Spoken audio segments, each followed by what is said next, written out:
At some point in life, most of us will realize that the shiny things in life, the new car, the promotion, even falling in love, rarely bring lasting happiness. In our pursuit of external pleasures, we often find only fleeting satisfaction, overlooking the quiet but profound power of turning inward instead. Yet it's in this inward turn that the true path to unconditional happiness begins, with mindful self-awareness. At its core, mindful self-awareness means letting go of constant comparison to the past, the future, our expectations, or what others might be experiencing. Instead, it invites us to meet this moment exactly as it is, without judgment or resistance. There's an ancient parable about a wise farmer and his neighbor. When the farmer's horses ran away, his neighbor declared, "How terrible!" The farmer replied, "Who can say what is good or bad?" When the horses returned, the neighbor exclaimed, "How wonderful!" Again, the farmer responded, "Who can say what is good or bad?" The farmer's son then fell off one of the horses and broke his leg. "How awful!" cried the neighbor. "Who can say?" repeated the farmer. Later, when war broke out and the son couldn't enlist due to his injury, the neighbor proclaimed, "How fortunate!" The farmer's response remained the same. How does this story end? It doesn't. There's no such thing as an inherently good or bad experience. What happens only appears positive or negative because of what we imagine comes next. Becoming fixed in our thoughts, like the neighbor, locks us into rigid interpretations. When we realize how profoundly our thoughts shape our reality, the natural temptation is to replace negative thoughts with positive ones. Here's why that's a mistake. Trying to replace negative comparative thoughts with positive ones is like putting a bandage on an infected wound. Eventually, it may be helpful to cultivate positive thinking, but first we need to resolve and unwind the negative patterns. The key is learning to observe thoughts as objects rather than getting swept away by them. But don't rush this process, or you'll get caught in the current of negativity. First, build stability of awareness by developing awareness of the body. This grounds us in the present moment, reduces anxiety, and creates a steady foundation for deeper awareness. Begin by simply noticing the weight of your body wherever you're sitting or standing. Feel the contact points, your feet on the floor, your back against a chair. Now bring attention to your hands. Are they warm or cool, tense or relaxed? Notice any sensations without trying to change them.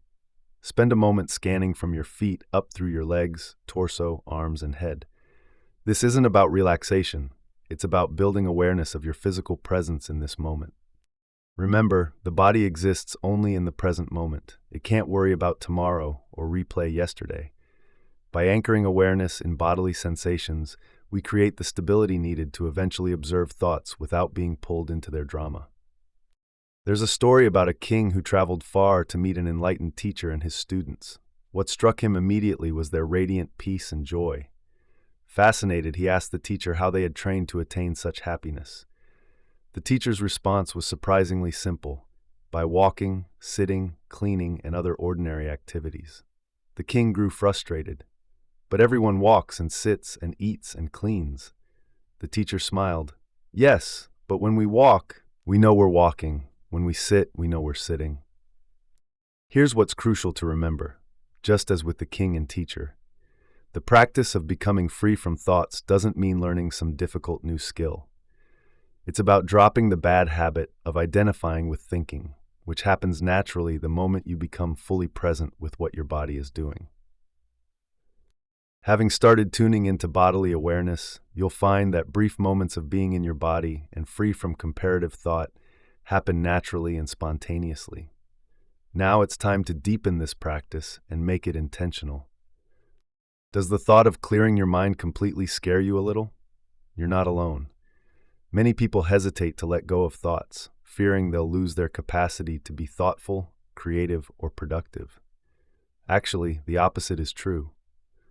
When we clear the mind through mindful self-awareness, we create space for genuine insight and creativity to emerge. Fresh perspectives arise when we're not caught in repetitive thought patterns. But how do we clear the mind? Think of your thoughts like snow in a snow globe that's been shaken.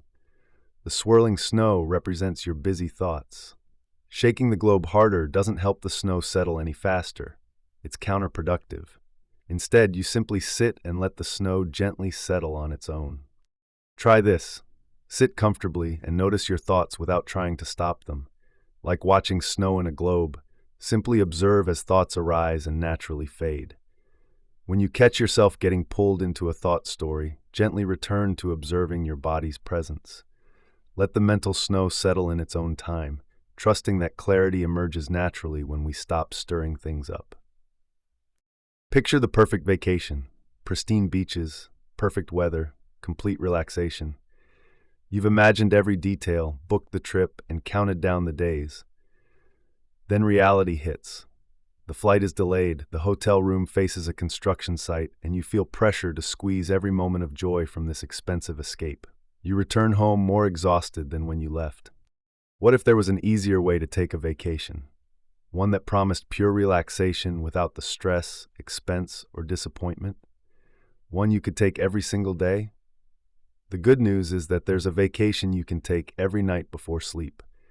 While a regular vacation drains your energy and bank balance, this one will fill you up in every sense. Here's how. Once you're in bed, give yourself permission to simply be for 5 minutes. No phone, no mental to-do lists, no reviewing the day's events. Place your hands on your chest or stomach and feel the gentle rise and fall of your breath. Notice the weight of your body against the mattress, the texture of your sheets, the temperature of the air.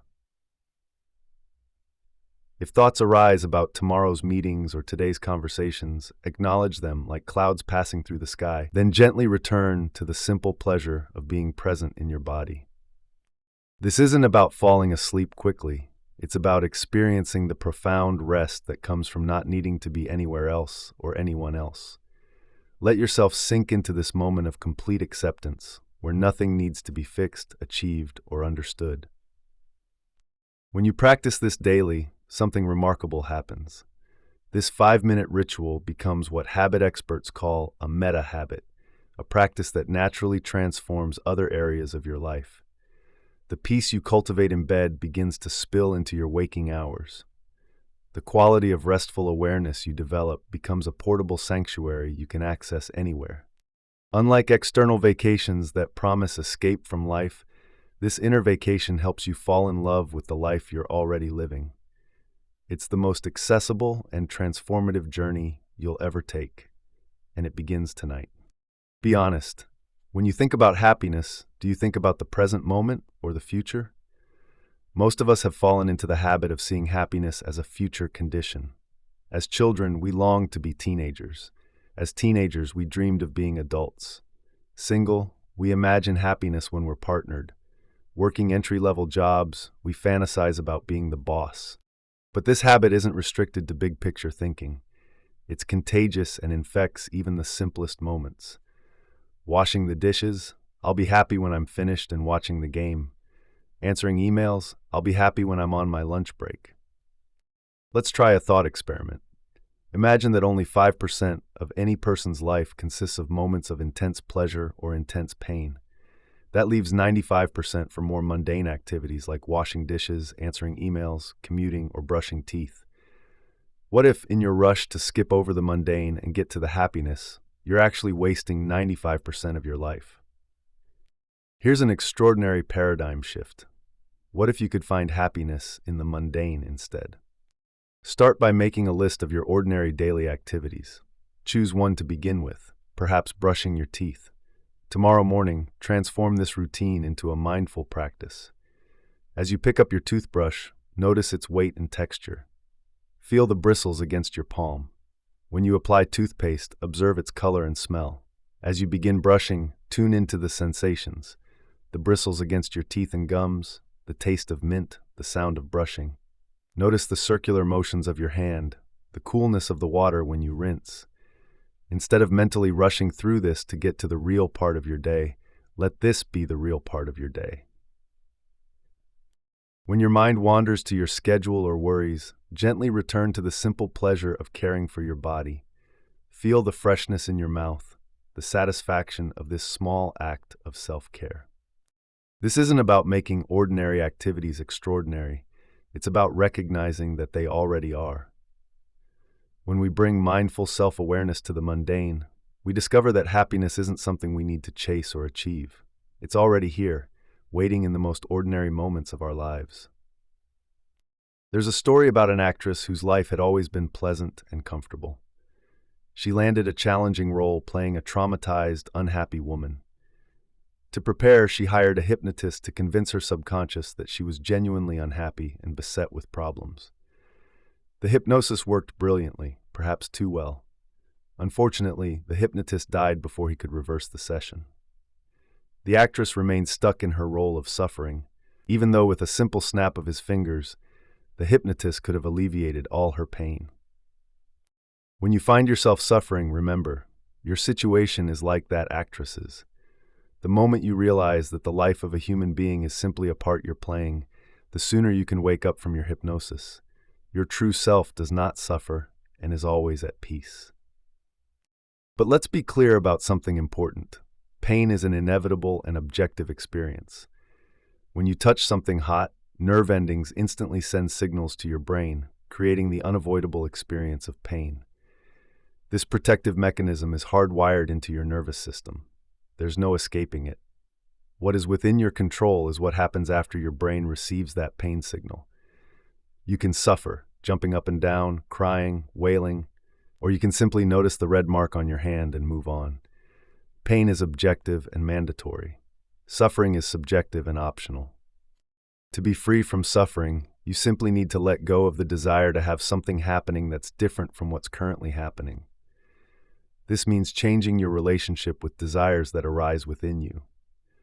Desire can control you, making you feel restless, anxious, or compulsive.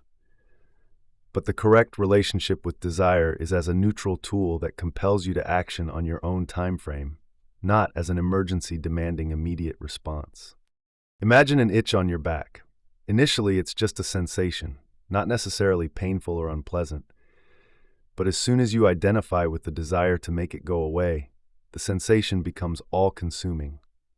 The thought, "I don't like this itch," means you've self-identified with the desire. Try this instead. There is an itch happening. Notice how this simple shift creates space between you and the sensation. Practice observing desires as temporary visitors rather than urgent commands. When desire arises, pause and acknowledge there is wanting happening. This creates freedom to choose your response rather than being controlled by every impulse. Through this practice, you discover that you are not your desires, you are the awareness that observes them. Think about watching a movie. On the screen, characters experience drama, conflict, and emotion, but the screen itself isn't affected by what's projected onto it. Your consciousness works the same way. Your thoughts, emotions, and reactions are like the movie playing on the surface, while your deeper awareness remains unchanged underneath. Your true self, that awareness watching everything, doesn't suffer. It can't be hurt by criticism, diminished by failure, or puffed up by success. When you learn to be aware without getting caught up in the ego's stories, you can live fully in the present moment and experience genuine happiness. Not happiness that depends on things going well, but a steady contentment that exists regardless of circumstances. The ego is constantly narrating, "You're not good enough, you should be further ahead, what will people think?" But these are just stories playing on the surface. Your true self observes these thoughts without being disturbed by them. This isn't a philosophical theory you need to accept or reject. It's something you can test for yourself through direct experience. You wouldn't debate whether coffee tastes bitter, you'd just take a sip. Here's how to explore this yourself. Sit comfortably and close your eyes. Notice whatever thoughts or emotions are present. Don't try to change them, just observe. Now ask, who is aware of these thoughts? Notice there's a part of you that's watching, aware of the mental activity. This awareness itself is calm and unaffected by whatever thoughts pass through it. Rest in this awareness for a few moments. Notice how different this feels from thinking about awareness. This is experiencing your true self directly. When you open your eyes, see if you can maintain this witnessing quality as you go about your day. This aware presence is always here. You don't need to create or achieve it, it's what you already are. Recognizing this is the path to lasting peace.